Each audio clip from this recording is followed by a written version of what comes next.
I wanted to take the time to thank you all for listening to me rant on and participating in your society. Please do take time to share these episodes with your friends and family because I only talk about important issues in Canada. I'll start off with a quote from Martin Luther King Jr., who states that darkness cannot drive out darkness. Only light can do that. Hate cannot drive out hate. Only love can do that. I mentioned this quote because for episode 2, we will be tackling hate crime. So, this is my rant in regards to hate crime, which is one of the things I can't stand the most. And I did a comparison from 2015 reported hate crimes and compared it to 2016 reported hate crimes, and I found some disturbing patterns. I found some surprising patterns, and I just really wanted to discuss what we could potentially do about it. I'll start off by describing what a hate crime is. For me, it's basically just hating on someone because of their color, religion, culture, sexual orientation, gender, or anything else really that makes a person who they are, which is also known as their social location. But if you look it up on the internet, it just says that it's a crime that's motivated by racial, sexual, or other prejudice motivations. It's kind of, you know, basics, which is another problem, but we'll deal with that another day. But, just ultimately, a hate crime is being an asshole to somebody, whether it be verbally or physically, based on their social location. So I'll just briefly go over the main kind of findings that I found. One of the most shocking and really upsetting thing for me that I found out when I did my comparison is that Black people and Jewish people continue to be the number one targets of hate crime, which is really shocking to me because we're talking about Canada, which is supposed to be a diverse community. And, I just feel like over the years, there has been enough hate crime, and especially towards Black people in the Jewish community. And I'm just shocked that in 2015 and 2016, they're still the two number one. Not that anybody deserves to be the number one targeted group. That's not what I'm saying. I'm just shocked that with all the education, with all of these, programs and support groups and a new freaking generation, that they would be somewhat lowered. But that's not the case. I was also shocked that the Muslim hate crime had actually reduced from 2015 to 2016. And I think that's just because I was shocked because today when you watch the news or you're on the internet and all you can see is the hate crime that's happening over in Quebec towards the Muslim women. So I was really shocked. And again, I don't have the 2017 statistics yet, but as soon as I do, I will be doing a comparison from 2015 to 2017 to see more accurate trends. And then I was also shocked that hate crimes towards sexual orientation had increased from 2015 to 2016. And again, we have Pride Parade and we have LGBTQ communities and we focus on accepting people for who they are. I was just shocked that there was still hate crime that's being reported, so highly. And then there's this other category which was shocking to me, and it's basically just people who identify with a race, religion, or culture that's not indicated on the site, which in my opinion is discriminating, but that's Canada for you. And then it's also regarding people who will target, so any hate crime that's been reported that is targeted more than one group, that would be in the other category of the Statistics Canada.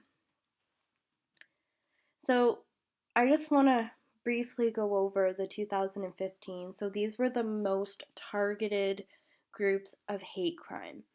So number one, of course, was Black people, and it made up 17% of all of the reported hate crimes in Canada. Now, please keep in mind that there is the dark figure of crime. I don't know if I mentioned that last week or not, but we have a dark figure in crime where we don't take into consideration the crime that's unknown. So hate crimes may be occurring, and no, you know what? They are occurring a hell of a lot more than this, but they're not reported to the police.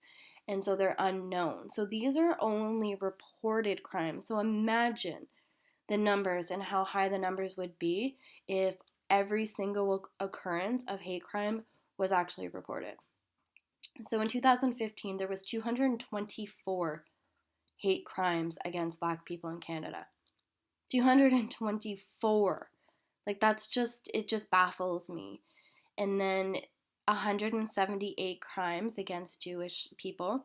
So that made up 13% of the hate crime. And then Muslim people, again, had 159 crimes against them. Just absolutely disgusting. And that made up 12% of the total hate crime in Canada. And then sexual orientation, there was 141 reported hate crimes against people based on their sexual orientation, which is, it's still really, really bad, but, compared to how it was, 10 years ago, then it has somewhat, improved. And then here's that other category that I was talking about. So, people who report the hate crime but then don't identify exactly what group or, social location they're a part of. So that was actually 130 crimes, which made up 10%. 10% of the overall hate crimes that were reported in Canada. So here's 2016 most targeted groups. So you can see at the very top that it's still Jewish people and Black people, but what has happened is that they just switched places. So I'll show you again 2015. You'll see there at the very top is the Black people, and then here you have Jewish people. So there's really, 16% and 15%. So Jewish people hate crime against Jewish people, made up 16%. That's 221 crimes, and then 15% towards Black people. So that's a 1% difference. And here's something that really shocked me compared to 2015 was the hate crime towards social orientation. I was shocked when I saw this that it has increased since 2015. And I don't get it. And then Muslim decreases, like, to me it seems, and this is what Statistics Canada is great for because they show you the numbers, but I guess it depends on what kind of community you live in, and if you live in a rural area versus urban, so that would obviously play a factor. But when you look on TV, you don't hear a whole lot about hate crimes based on sexual orientation. I think I've heard one in 2017, and that's the most recent one where the girl went missing at the bar. But we'll get into that conversation next week because I obviously will have a rant about that. So you just, for me, we didn't hear all that much. I do hear often about the hatred going on, like hate crimes for Muslim women. So you would assume, I made the assumption that Muslim hate crime would be higher than sexual orientation hate crime, but clearly the numbers state differently. So I'm curious to know what everybody thinks 2017 statistics are going to look like. Again, I'll mention, you hear on the news about everything that's going on in Quebec, and it's just absolutely disgusting. And I want to hear what everybody's opinion is, and what ideas people have, how we can go ahead and educate our community and how we can reduce the number of hate crimes that are occurring in Canada. It did drop. I believe it's quite um, a coincidence that there was 666, so 666 hate crimes that were reported in 2015, and then it was like 480 something in 2016. So it did go down a little bit, but it's too high for my liking. So, with that being said, I'm going to just end the discussion and ask for anybody's feedback, ideas, suggestions on, what we can do as a society to help those that are affected by hate crime. So, please share this video or I guess audio. Sorry for the boring stuff. I'm not very good at this, but it helps me get my point across. So, please share away and do what you can as a Canadian citizen to better our country.